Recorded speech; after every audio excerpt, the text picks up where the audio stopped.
Candy quiz show জানার আছে বলার আছে অনুষ্ঠানে তোমাদের সবাইকে আমন্ত্রণ জানাচ্ছি। সঙ্গে রয়েছে আমি তাসলিমা। আজ জানার আছেতেই তোমাদের জন্য রয়েছে শহীদ আব্দুল জব্বার সম্পর্কে কিছু তথ্য। ভাষা শহীদ আব্দুল জব্বার পেশাগত জীবনে একজন দর্জি ছিলেন। তার পিতার নাম হাশেম আলী ও মাতার নাম সাফিয়া খাতুন। প্রাথমিক শিক্ষা সমাপনের পর তিনি আর শিক্ষা গ্রহণের সুযোগ পাননি। 21শে ফেব্রুয়ারি ঢাকা মেডিকেল কলেজ প্রাঙ্গণে ছাত্র জনতার সাথে তিনিও মিছিলে অংশগ্রহণ করেন এবং পুলিশের ছোড়া গুলিতে গুলিবিদ্ধ হয়ে শহীদ হন। 2000 সালে বাংলাদেশ সরকার শহীদ আব্দুল জব্বারকে মরণোত্তর 21শে পদকে ভূষিত করেছেন। বন্ধুরা, আজ আমাদের সঙ্গে স্টুডিওতে রয়েছেন অভিনেতা আরমান পারভেজ মুরাদ। এবারে কথা বলছি তার সঙ্গে। স্বাগত আপনাকে আমাদের আজকের কুইজ শোতে এবং ভাষার মাসের শুভেচ্ছা। কেমন আছেন? অনেক ভালো, আপনাদেরকে অনেক ধন্যবাদ। দারুণ একটা প্রোগ্রামে আমাকে আমন্ত্রণ করেছেন, আমি খুবই খুশি। আমার বেশ ভালো লাগছে আজ আপনাকে আমাদের মাঝে পেয়ে। ধন্যবাদ। ভাই, প্রথমেই জানতে চাইব যে কিছুদিন আগে আপনার একটি আবৃত্তির অ্যালবাম বেরিয়েছে। অ্যালবামটি সম্পর্কে প্রথমেই একটু জানবো। আমার পৃথিবী আবৃত্তি আলেখ্য। আমি একটা আলেখ্যর মধ্য দিয়ে বিভিন্ন কবিতা দিয়ে মুহূর্তগুলোকে তৈরি করে এই বাঙালি জাতির যে 4500 বছরের যে জার্নি এবং এখন পর্যন্ত এবং ভবিষ্যতে আমাদের কি করণীয় সবকিছুই আমি আসলে এই আলেখ্যর মধ্যে আনার চেষ্টা করেছি। 23টা কবিতার মধ্য দিয়ে। আচ্ছা। এবং 23টা কবিতার মধ্যে রবীন্দ্রনাথ, জীবনানন্দ দাশ, নজরুল ইসলাম, রুদ্রনাথ চৌধুরী, আসাদ চৌধুরী, নির্মলেন্দু গুণ, দীনেশ দাস, ইয়াং একজন রাইটার আছেন স্থপতি বিধান কুমার, অনেক আমার প্রিয় কবিতা সব এবং দর্শকদেরও অনেক পরিচিত। কিন্তু সিকোয়েন্সগুলো এমনভাবে এসেছে যে মুহূর্তগুলোকে আমাদেরকে রিপ্রেজেন্ট করে। এবং আমার উদ্দেশ্য হচ্ছে যে ইয়াং জেনারেশন এবং বাংলা ভাষা যেভাবে সমৃদ্ধ হয়েছে পৃথিবীর মানুষ যেভাবে আমাদের এই ভাষাকে সম্মান জানিয়েছে, তা আমাদের জেনারেশন যারা বাংলা ভাষাভাষী তাদের জন্য একটা দলিল হিসেবে, একটা ডকুমেন্টস হিসেবে যে এই আমার বাংলা, যে রূপনারায়ণের কুলে জেগে উঠে দেখলাম কি দেখলাম।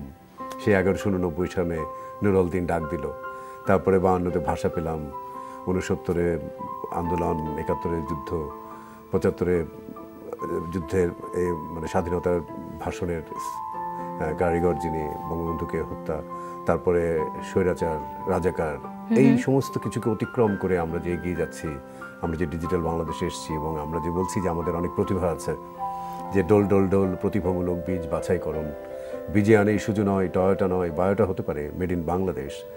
তো আমার দেশটাকে আমি রিপ্রেজেন্ট করার চেষ্টা করেছি দীর্ঘ আবৃত্তি চর্চার পরে। আচ্ছা, এই যে আমি কিন্তু প্রথমেই ডেজিগনেশনে বলেছি যে আপনি একজন অভিনয় শিল্পী, সেই সঙ্গে আবৃত্তি শিল্পী। এই যে আবৃত্তির এই যে অ্যালবামটি যে এত বছর পর নিশ্চয়ই দীর্ঘদিনের বলছিলেন যে দীর্ঘদিনের একটা পরিকল্পনা ছিল। চর্চা এবং কবিতার চর্চা একদম পাশাপাশি আমার জীবনে ঘটেছে। আমি বলতে চাই যে নাটক আমার মা আর কবিতা আমার বাবা। আচ্ছা, এই যে এই প্রসঙ্গতেই আমি আসতে চাচ্ছিলাম যে দীর্ঘদিনের এই যে পরিকল্পনা, একটা আবৃত্তির অ্যালবাম আমরা পেয়েছি, তো নিজের কাছে কেমন মনে হচ্ছে, কেমন লাগছে আসলে, অভিজ্ঞতাটা কেমন? আমি ভীষণভাবে অভিভূত এবং এর পেছনে যারা দীর্ঘদিন পরিশ্রম করেছেন তাদেরকে এই সুবাদে আমি কৃতজ্ঞতা জানাচ্ছি, ভালোবাসা জানাচ্ছি। বিশেষ করে এমপ্রেস অডিও ভিশন এবং অনন্যা, ফরিদুরিজা সাগর ভাই, ওনাদেরকে করজোরে আমি শ্রদ্ধা জানাচ্ছি এবং চির কৃতজ্ঞতা জানাচ্ছি যে তাদের জন্যই আজকে এই বইটা এখানে এসছে। এবং দীর্ঘ আসলে কি 94-এ আমি 89-এ কবিতা আবৃত্তি চর্চা শুরু করি প্রাতিষ্ঠানিকভাবে। তা 89 থেকে 94-এর দিকে এসে সাউন্ডটেক তখন আমাকে কবিতা অ্যালবামের জন্য অফার করেছিল। তো সে সময় আমার সাহস হয়নি। আমার মনে হচ্ছে যে আমি যেগুলো পড়ছি এগুলো হয়তো আমার দর্শক, আমার বাংলাদেশের মানুষেরা পছন্দ করবে না। তো আসলে দর্শককে কি দেয়া যায়, বা এই যে রিপ্রেজেন্টেশন, এই যে জেনারেশনের পর জেনারেশন, আমার সন্তান, তার সন্তান, এই যে আমি আসলে তাদের জন্য কবিতার মধ্য দিয়ে কি করে গেলাম।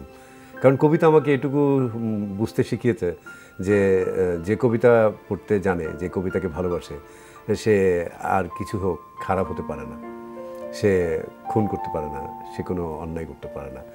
এই জন্য কবিরা বলেছে যে জিহ্বায় উচ্চারিত প্রতিটি সত্য শব্দ কবিতা। কর্ষিত জমির যে জমিটা চাষ করা হয়, সেই চাষ করার পরে যে শস্য দানা ফলে, সেটাও কবিতা। তো এইরকমই আর কি কবিতা। তার জন্য রিপ্রেজেন্টেশনের কারণেই এতটা সময় লেগেছে এবং আমি 5টা স্টুডিওতে রেকর্ড করেছি ইরেজ করে দিচ্ছি, মিউজিক হচ্ছে পছন্দ হয়নি, এভাবে দীর্ঘদিন আসলে আমি নিজেই কনফিউজ ছিলাম। পরে খুব সাহস করে সাগর ভাইয়ের সাহসে আমি খুব দ্রুততার মধ্যে করেছি। আচ্ছা, এবং আবহ সঙ্গীতে কে ছিলেন? আবহ সঙ্গীতে অটোমোনাল মুন, আমার বন্ধু, সেও একজন কবি মানুষ। আসলে সে খুব শর্ট টাইমের মধ্যে এই যে এমন একটা মোমেন্ট তৈরি করেছে মিউজিকের মধ্যে দিয়ে, যে আমি তাকে কৃতজ্ঞতা জানাচ্ছি এবং তার পুরো টিমকে, যে তারা রাত জেগে জেগে যে দারুণ মোমেন্টগুলো কবিতার শব্দের সাথে এই সঙ্গীতের যে অ্যাটাচমেন্ট, দারুণ। তো খুবই আমার মনে হয় যে দর্শক যারা আছে, বাংলা ভাষাভাষী যারা আছেন, সবাই শুনলে এটা আসলে যে আবৃত্তি, তথাকথিত যে আবৃত্তির অ্যালবাম, সেটা বলা যাবে না। এটা একটা মুহূর্তগুলোকে রিপ্রেজেন্ট করা শব্দ দিয়ে। আচ্ছা, এই অ্যালবামের প্রসঙ্গে আমরা আবারও ফিরবো। একজন বন্ধু অপেক্ষা করছে, ফোনটা নিয়ে আমরা আবারও আমাদের কথায় ফিরছি। হ্যালো। হ্যালো, আসসালামু আলাইকুম। ওয়ালাইকুম আসসালাম, কে বলছো? আমি নুসাইবা নাওয়াল। আচ্ছা, কোন ক্লাসে পড়ছো? 6 এ। এবার বলো, কোন বিভাগটি তোমার পছন্দ? বুদ্ধির খেলা। বুদ্ধির খেলা। কোথা থেকে ফোন করেছো তুমি?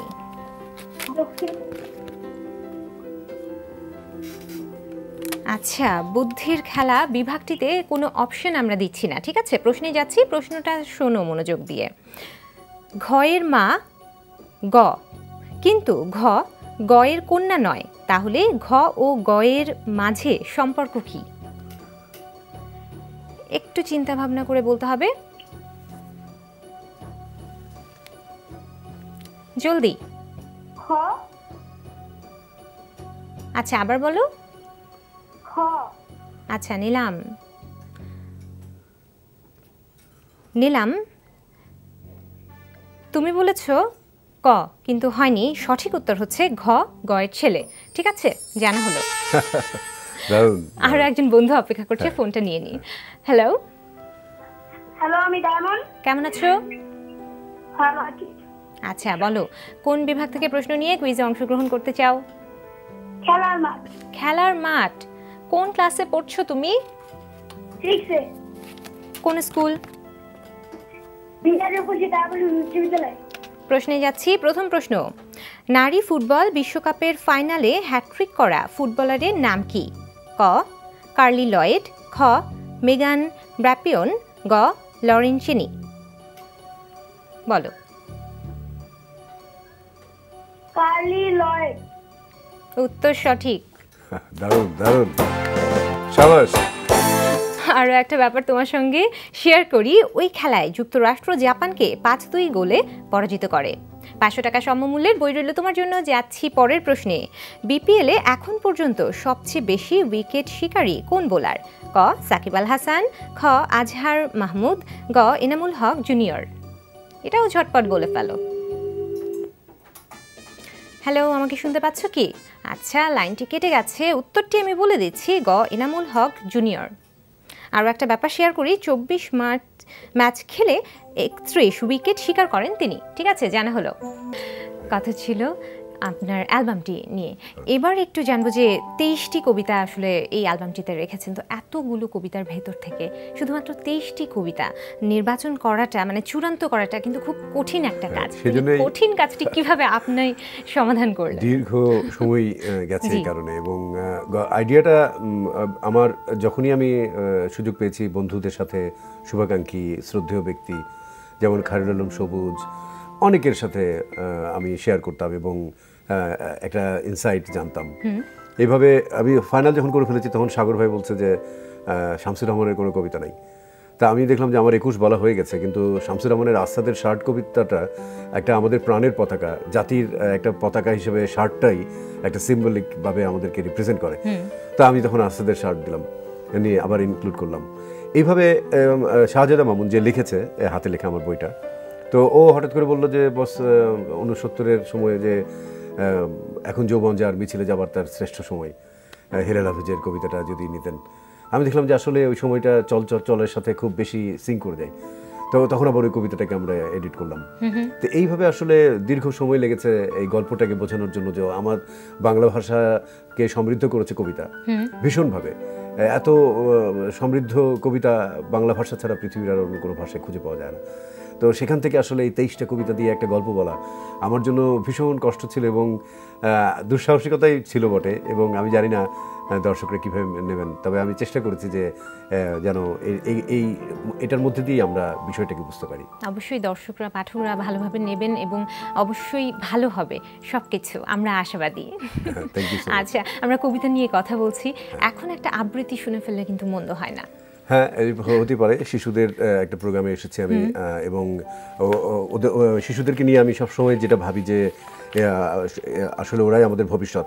সেজন্য আমি আমার সম্পাদকীয়তে বলেছি যে আগামী দিনের আমরা কবি, আমরা শিল্পী, দার্শনিক, আমরা হব রাষ্ট্রনেতা, আমরা হব বৈজ্ঞানিক। গর্বমোদের এই দেশ, বিশ্বের সেরা বাংলাদেশ, সোনার বাংলাদেশ। তো শিশুরাই পারে আসলে বিশ্ব গড়তে, পৃথিবী গড়তে, সুন্দর একটা পৃথিবী। আর সেজন্য আমার অ্যালবামের একেবারে শেষে এসে আমি সবাইকে মনে করিয়ে দিতে চেয়েছি যে যে শিশুটা জন্ম হলো তাকে কমিট করতে হবে যে তার ভবিষ্যৎকে উজ্জ্বল করব। সেজন্য আমি ছাড়পত্র কবিতাটা রেখেছি সুকান্ত ভট্টাচার্যের একদম অ্যালবামের শেষে। তো সেটা আমি পড়ে শোনাতে পারি শিশুদের জন্য, যে সত্যি সত্যি আর কি। যে শিশু ভূমিষ্ঠ হলো আজ রাত্রে, তার মুখে খবর পেলুম সে পেয়েছে ছাড়পত্র এক। নতুন বিশ্বের দ্বারে তাই ব্যক্ত করে অধিকার, জন্মমাত্র সুতীব্র চিৎকারে। খর্বদেহ নিঃসহায়, তবু তার মুষ্টিবদ্ধ হাত উত্তোলিত, উদ্ভাসিত কি এক দুর্বোধ্য প্রতিজ্ঞায়। সে ভাষা বোঝে না কেউ, কেউ হাসে, কেউ করে মৃদু তিরস্কার। আমি কিন্তু মনে মনে বুঝেছি সে ভাষা। পেয়েছি নতুন চিঠি আসন্ন যুগের, পরিচয়পত্র পড়ি ভূমিষ্ঠ শিশুর অস্পষ্ট কুয়াশা ভরা চোখে। এসেছে নতুন শিশু, তাকে ছেড়ে দিতে হবে স্থান। জীর্ণ পৃথিবীতে ব্যর্থ, মৃত আর ধ্বংসস্তূপ পিঠে চলে যেতে হবে আমাদের। চলে যাব, তবু আজ যতক্ষণ দেহে আছে প্রাণ, প্রাণপণে সরাবো পৃথিবীর জঞ্জাল। এ বিশ্বকে এ শিশুর বাস যোগ্য করে যাব আমি নবজাতকের কাছে, এ আমার দৃঢ় অঙ্গীকার।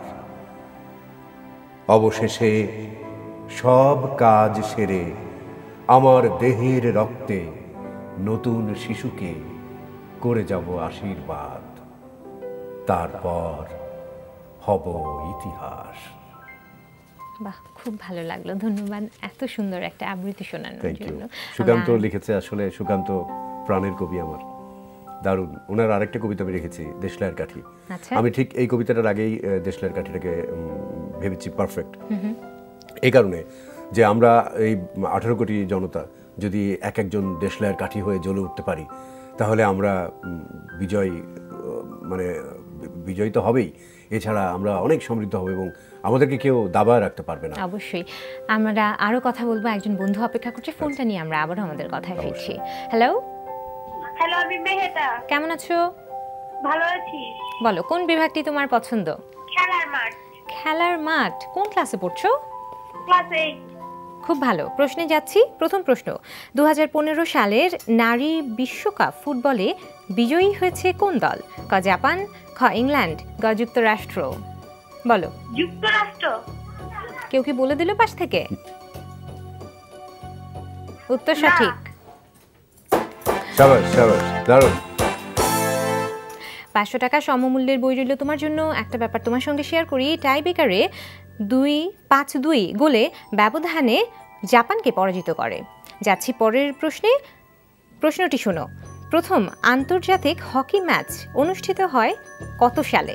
ক 1895, খ 1795, গ 1892। এটাও ঝটপট বলে ফেলো। 1895। নিলাম, এই উত্তরটাও সঠিক। Good, very good. আচ্ছা, অনুমানে বললে না মানে জেনে বলেছো? কোনটা? এত দ্রুত প্রশ্নের উত্তর দিচ্ছ, খুব ভালো। আর একটা ব্যাপার তোমার সঙ্গে শেয়ার করি, 25 জানুয়ারি 1895 সালে অনুষ্ঠিত ম্যাচে ওয়েলসকে 3-0 গোলে পরাজিত করে আয়ারল্যান্ড। জানা হলো। এবার বলো, আমি কি যাব তৃতীয় প্রশ্নে? হ্যাঁ। নিয়মটা জানা আছে? হ্যাঁ। আচ্ছা, যাচ্ছি। টেস্ট ও ওয়ানডে অভিষেকে একমাত্র বাংলাদেশি ক্রিকেটার হিসাবে ম্যান অফ দ্য ম্যাচ হয়েছেন কে? ক মুস্তাফিজুর রহমান, খ তামিম ইকবাল, গ সাকিব আল হাসান। বলো। মুস্তাফিজুর রহমান। উত্তর সঠিক। শাবাশ, ভেরি গুড। 2000 টাকা সমমূল্যের বইয়ের জন্য অনেক অভিনন্দন। ভাইয়া, আমরা আরো কথা বলবো, আরো আবৃত্তি শুনবো। এখন আমরা খেলবো ছবির গ্যালারি বিভাগ নিয়ে। দেখছি ফোন লাইনে কোন বন্ধু রয়েছে। হ্যালো। হ্যালো, আসসালামু আলাইকুম। ওয়ালাইকুম আসসালাম, কে বলছো? আকিফ। কোন ক্লাসে পড়ছো? ক্লাস 3, কোন school? BN English school and college. খুব ভালো। প্রশ্নে যাচ্ছি, তুমি ছবিটা দেখো। ছবির এই চিত্রশিল্পীর নাম বলো। ক খগেন্দ্রনাথ মিত্র, গ গগনেন্দ্রনাথ ঠাকুর, গ জ্যোতিরিন্দ্রনাথ ঠাকুর। ছবিটা দেখো ভালো করে। অপশন গ জ্যোতিরিন্দ্রনাথ ঠাকুর। নিলাম, আন্তরিকভাবে দুঃখিত, উত্তরটি সঠিক হলো না। সঠিক উত্তর হচ্ছে খ গগনেন্দ্রনাথ ঠাকুর। জানা হলো। আরো একজন বন্ধু আমাদের সঙ্গে রয়েছে। হ্যালো। হ্যালো, আমি আনিকা। কেমন আছো? আমি ভালো আছি, আপনি ভালো আছেন? আমিও ভালো আছি। বলো, তোমাকে কোন বিভাগ থেকে প্রশ্ন করব? আপু জিজ্ঞাসা। কোন ক্লাসে পড়ছো? ক্লাস 10, কোন স্কুল? জোড়া হাই স্কুল। আর্টস, কমার্স না সায়েন্স? আপু সায়েন্স। প্রশ্নে যাচ্ছি। প্রথম প্রশ্ন, সেকেন্ডারি খাদকের উদাহরণ কোনটি? ক মশা, খ ব্যাং, গ বক। বলো। ব্যাং। উত্তর সঠিক। শাবাশ। 500 টাকা সমমূল্যের বই রইল তোমার জন্য। যাচ্ছি পরের প্রশ্নে। বাংলাদেশের দীর্ঘতম গাছের নাম কি? ক মেহগনি, খ ইউক্যালিপটাস, গ বৈলাম। এটাও ঝটপট বলে ফেলো। বললাম। কেউ কি বলে দিল পাশ থেকে? নিলাম, উত্তর সঠিক।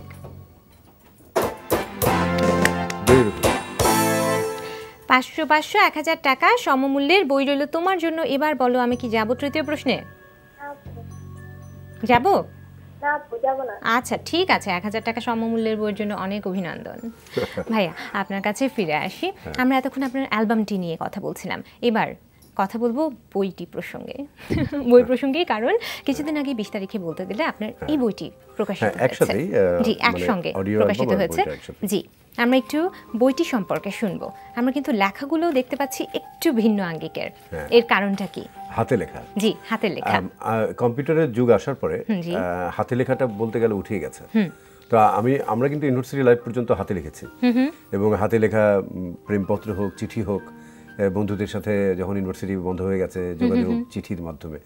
তো হাতে লেখা যে আন্তরিকতা, যে নিজের ব্যাপারটা, যে আমি হাতে বর্ণমালাটা লিখেছি, তো সেটা আমি রিপ্রেজেন্ট করতে চেয়েছি। যে আসলে কম্পিউটারের লেখা তো সবার কাছে আছে, কিন্তু একজন শিশু যদি এই সুন্দর হাতের লেখা দেখে উদ্বুদ্ধ হয় যে হাত দিয়ে এত সুন্দর লেখা যায়, এবং সেজন্যই আর কি যে একটা রিপ্রেজেন্টেশন, যে বাংলা ভাষা আমার মায়ের ভাষা, একটা সম্মান জানিয়ে আমি তাকে হাত দিয়ে লেখার চেষ্টা করেছি।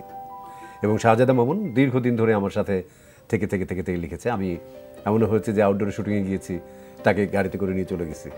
ও সারাদিন বসে থেকে গাড়িতে লিখছে, মশার কামড়ে সন্ধ্যায় হয়তো গাড়ির লাইট জ্বালিয়ে মশার কামড় কাছে লিখছে। খুবই ধন্যবাদ জানাচ্ছি শাহজাদা মামুন আপনাকে। শাহজাদা মামুনও খুব ভালো একজন ইয়াং এন্টারপ্রেনার, নিজে নাটক লিখে।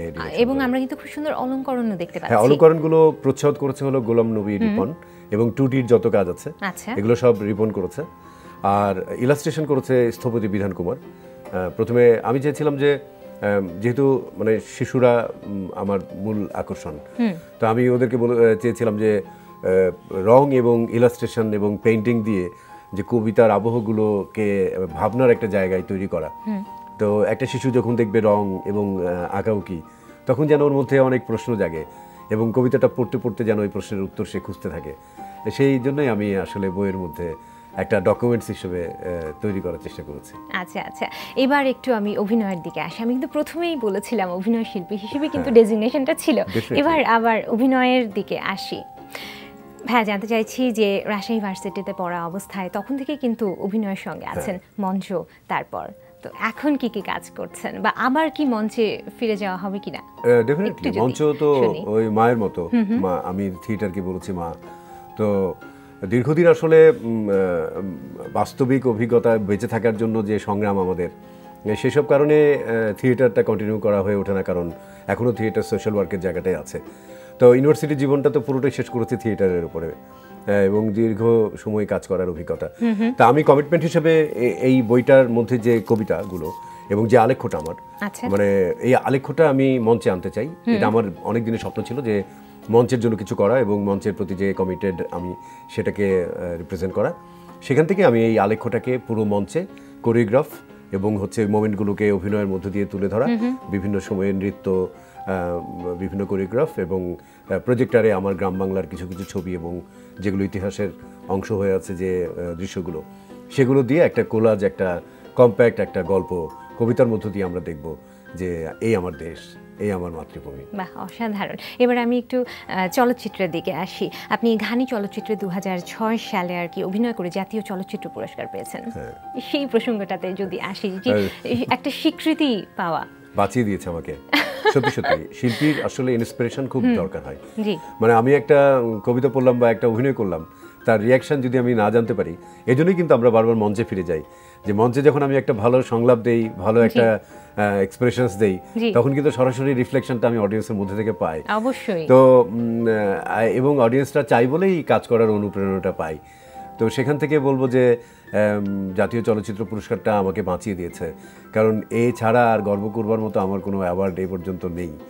তো আসলে আমি যে বায়োকেমিস্ট্রিতে পড়লাম, আমি বেশ কয়েকটা বড় বড় চাকরি করছি, তো সেগুলো ছেড়ে কেন অভিনয়ের পাগলামি নিয়ে আছি, কেন অভিনয় করি, আমরা সবাই পরিবারের কাছে এই জবাবদিহিতার জায়গা থেকে আমি বলবো যে এই অ্যাওয়ার্ডটা আমাকে অনেকখানি মুক্ত করেছে। এই যে বলছিলেন যে দর্শকদের কাছ থেকে যে ভালোবাসাটা, এই ভালোবাসাটা আপনি আমাদের সবার কাছ থেকে সব সময় পাবেন। আপনি ভালো থাকবেন। আজ একেবারেই অনুষ্ঠানের শেষে চলে এসেছি। আপনি আজ আমাদের কুইজ শোতে এসেছেন, এই জন্য আপনাকে অনেক ধন্যবাদ, অনেক শুভকামনা রইল আপনার জন্য। Thank you so much. এনটিভিকে অনেক ধন্যবাদ এবং আমার প্রিয় চ্যানেল এবং এনটিভির নাটক আমার মনে রাখবার মতো আমার জীবনের পোর্টফোলিওতে সব ভালো ভালো নাটকগুলো এনটিভিতে। তা আমি অনেক অনেক কৃতজ্ঞতা জানাচ্ছি আপনাদের সবাইকে, দর্শকদেরকে ভালোবাসা। জি, আমরা বাড়ি যাব, তবে আপনাকে তো এমনিতেই ছাড়া যাচ্ছে না, একটা আবৃত্তি আমরা শুনবো বাড়ি যেতে যেতে। তার আগে আমি একটু আমার বন্ধুদের কাছ থেকে বিদায় নিয়ে নিচ্ছি। প্রিয় দর্শক শ্রোতা, আপনাদের জন্য রয়েছে একটি বিশেষ ঘোষণা। বিশ্বের যে কোনো প্রান্ত থেকে যে কোনো সময় এনটিভিতে সম্প্রচারিত সংবাদ ও অন্যান্য সকল অনুষ্ঠান উপভোগের জন্য লগ ইন করুন আমাদের পূর্ণাঙ্গ ওয়েব পোর্টাল www.ntvbd.com এ। বন্ধুরা, তোমাদের প্রতিটি মুহূর্ত হোক আনন্দময়, এই কামনায় আজ এখানেই বিদায় নিচ্ছি। আমি নিমন্ত্রণ জানাতে চাই আমার দর্শক বন্ধুদেরকে কবি জসিমউদ্দিনের লেখা যে গ্রাম বাংলা আসলে যে অপরূপ সৌন্দর্যের এই লীলাভূমি, সেটার যে কবিতাটা সেটা আমি আমার অ্যালবামে রেখেছি। তো সেটা থেকে আমি কিছু পড়ে শোনাচ্ছি। তুমি যাবে ভাই, যাবে মোর সাথে আমাদের ছোট গাঁয়, গাছের ছায়ায় লতায় পাতায় উদাসী বনের বায়, মায়া মমতায় জড়াজড়ি করি মোর গেহখানি রহিয়াছে ভরি, মায়ের বুকেতে বোনের আদরে ভাইয়ের স্নেহের ছায়। তুমি যাবে ভাই, যাবে মোর সাথে আমাদের ছোট গাঁয়, ছোট গাঁওখানি ছোট নদী চলে, তারই এক পাশ দিয়া কালো জল তার মাঝিয়াছে কেবা কাকের চক্ষু নিয়া, ঘাটের কিনারে আছে বাঁধা তরি, পারের খবর টানাটানি করি, বিনা সুতিমালা গাঁথেছে নিতুই এপার ওপার দিয়া, বাঁকা ফাঁদ পেতে টানিয়া আনিছে দুইটি তটের হিয়া। তুমি যাবে ভাই, যাবে মোর সাথে ছোট সে কাজল গায়, গলাগলি ধরি কলা বন যেন ঘিরিয়া রয়েছে তাই, সরু পথখানি সুতায় বাঁধিয়া দূর পথিকেরে আনিছে টানিয়া, বনের হাওয়ায় গাছের ছায়ায় ধরিয়া রাখিবে তাই, বুকখানি তার ভরে দেবে বুঝি মায়া আর মমতায়। তুমি যাবে ভাই, যাবে মোর সাথে নরম ঘাসের পাতে